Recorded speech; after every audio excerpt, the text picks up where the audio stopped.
Good morning, Britain. Today, the government finally says sorry for the infected blood scandal after decades of denying wrongdoing. Grief bot. Yeah. You put in a certain amount of information about the person that you might want to talk to, their name and some details about their personality. And I looked at the form. You didn't fill it in.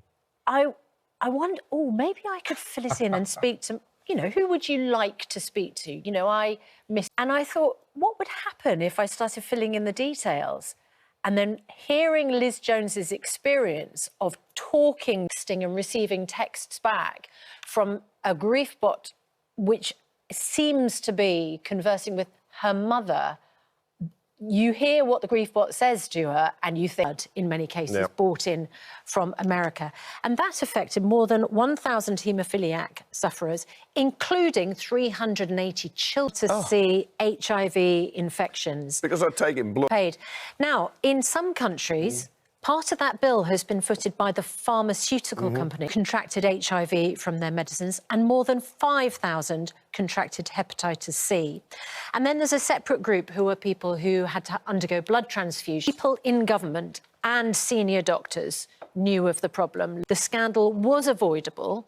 Therefore, if you'd lost somebody over the past, or since the 70s, you'd think, could my child's life have been saved? Good morning, Britain. It's just gone 6 o'clock. Welcome to the programme. Would you do that? Would you talk to the dead if you could? Do you know what? So when we were reading the notes about Liz Jones and this remarkable article she wrote about talking to what's known as a... And I thought, we're still holding hands, but it might take on bits of information. I mean, I would be constantly aware. Speaking to Liz about her experience, let us know. Yeah.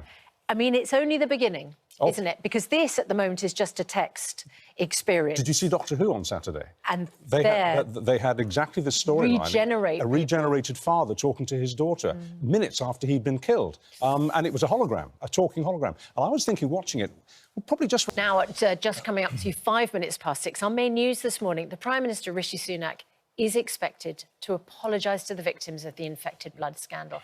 In just a few hours, the findings of a long-running inquiry into this health disaster are going to be made public, and The Guardian newspaper is speculating it could recommend that those who are responsible should be prosecuted. Well, we know now, don't we, that more than 30,000 people were infected with hepatitis C or HIV or other diseases after being given contaminated blood products back in the 70s, the 80s and right into the early 1990s. And thousands, of course, have since died.